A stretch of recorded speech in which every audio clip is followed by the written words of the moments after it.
Avec Minispot, j'apprends tellement de choses. Avec Minispot, j'apprends tellement de choses. J'espère que mon Seigneur sera satisfait de moi. J'espère que mon Seigneur sera satisfait de moi. Alhamdulillah, Alhamdulillah, Alhamdulillah, Alhamdulillah. Que l'islam et mon iman soient de plus en plus forts afin d'être auprès d'Allah. Voici le véritable trésor.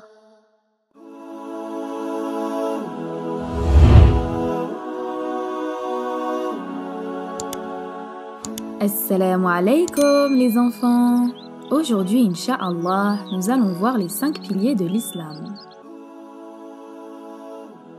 Mais avant de commencer, qu'est-ce que nous devrions dire? Nous avions vu qu'il était très important de dire Bismillahirrahmanirrahim, c'est-à-dire au nom d'Allah, le tout miséricordieux, le très miséricordieux.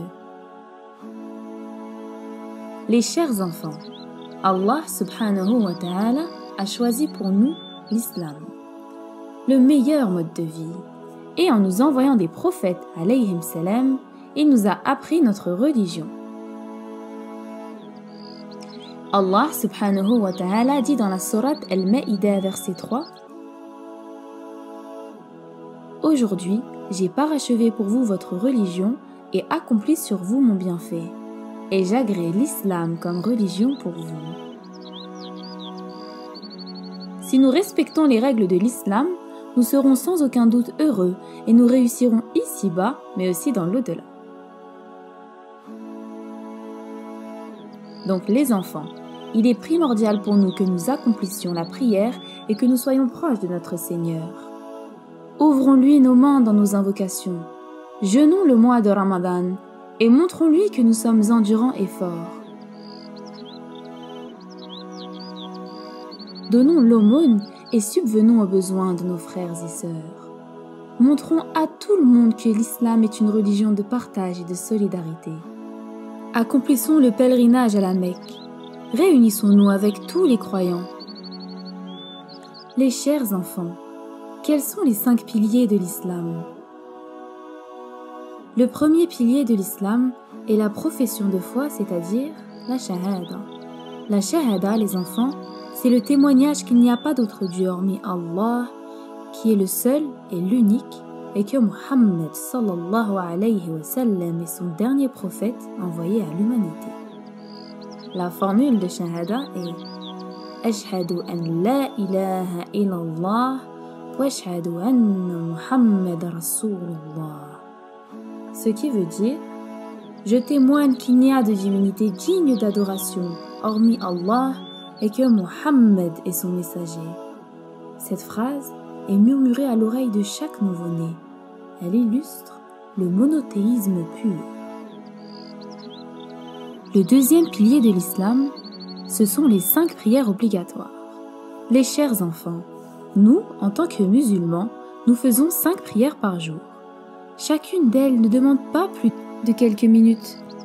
De plus, la prière en islam crée un lien direct entre Allah subhanahu wa ta'ala et la personne qui le prie. Pourquoi?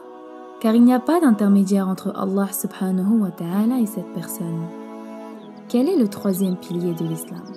Le troisième pilier de l'islam est la zakat, c'est-à-dire l'aumône obligatoire.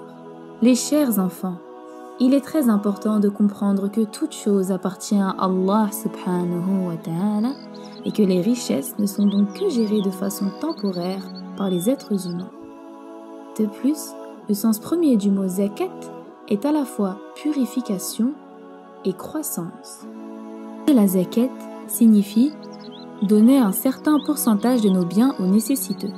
Ainsi, en faisant cela, nos biens sont purifiés et cela permet aussi de diminuer l'écart qu'il y a entre les riches et les pauvres afin que tout le monde vive dans de meilleures conditions.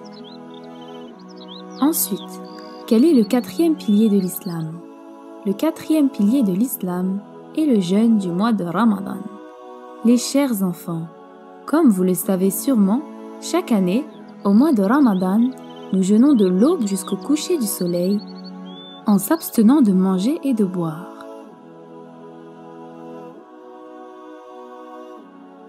Et bien évidemment que le jeûne est bon pour la santé. Il est surtout considéré comme une façon de se purifier spirituellement. Pourquoi ? Tout simplement parce que nous rompons nos liens avec les commodités de la vie, même pour une courte période de temps. La personne qui jeûne ne peut que ressentir de la compassion envers ceux qui ont faim et grandir spirituellement. Enfin, le dernier pilier et le 5e de l'islam est le pèlerinage à la Mecque. Le pèlerinage annuel, c'est-à-dire le Hajj à la Mecque, est une obligation une fois au cours de notre vie.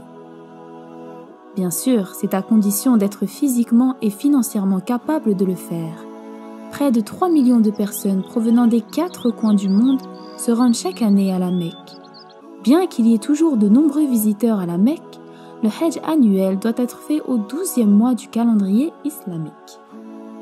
Les pèlerins lors de ce mois portent un vêtement spécial d'une grande simplicité qui élimine toute distinction de classe ou de culture afin que tous soient égaux devant Allah subhanahu wa ta'ala.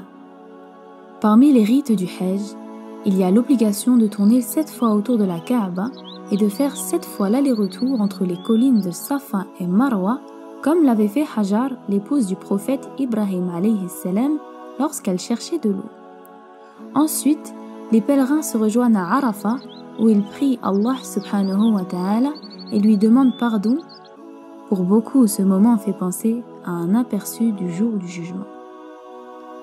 Puis enfin, la fête de l'Aïd al-Adha, qui est célébrée avec des prières, marque la fin du Hajj. Cette fête et celle de l'Aïd al-Fitr, qui est un jour de fête, marque la fin du Ramadan et elles sont les 2 célébrations annuelles du calendrier musulman. Les chers enfants, on appelle musulmans les gens qui suivent l'islam. Partout dans le monde, des gens de différentes couleurs, d'ethnicité et de langues embrassent l'islam. Les gens qui croient en l'islam sont tous des frères et sœurs en religion. Allah subhanahu wa ta'ala dit dans le Coran al-Karim: les croyants sont des frères. Surat al-Hujurat. De plus, notre prophète sallallahu alayhi wa sallam nous dit dans un hadith: le musulman est le frère du musulman. Il n'est pas injuste avec lui. Il ne l'abandonne pas. Et celui qui s'occupe du besoin de son frère, Allah s'occupe de son besoin. Celui qui soulage un musulman d'un souci, Allah le soulage d'un souci parmi les soucis du jour de la résurrection. Et celui qui couvre un croyant, Allah le couvrira le jour de la résurrection. Ce hadith a été rapporté par Al-Bukhari et Muslim. Quelle belle chose que cette fraternité! Partout dans le monde, il y a des musulmans. Et personne ne pourra nous faire de mal si nous sommes main dans la main, car nous serons les plus forts. Et enfin, pour terminer pour aujourd'hui les enfants, le prophète sallallahu alayhi wa sallam a dit: La ilaha illallah est la clé du paradis. C'est-à-dire, il n'y a pas de divinité digne d'être adorée hormis Allah. Ceci est la clé du paradis. Hadith rapporté par l'imam As-Suyuti. On peut répéter cette parole à tout moment de la journée, que ce soit en jouant, en courant, en se reposant, en attendant. Plus on la répétera, et plus la clé du paradis nous sera accessible. Allez, répétons tous ensemble. La ilaha illallah. Encore une fois, les enfants. La ilaha illallah. Allez, une dernière fois, les enfants. La ilaha illallah. Essayons d'attraper la clé du paradis et surtout, n'oublions pas de méditer sur son sens. C'est-à-dire, il n'y a pas de divinité digne d'être adorée hormis Allah. Ainsi, nous avons terminé notre cours d'aujourd'hui avec les 5 piliers de l'islam. N'oubliez pas de vous abonner et d'activer les notifications afin de ne plus rien rater. En attendant, prenez soin de vous les enfants. et de vos parents. À très prochainement, Inch'Allah.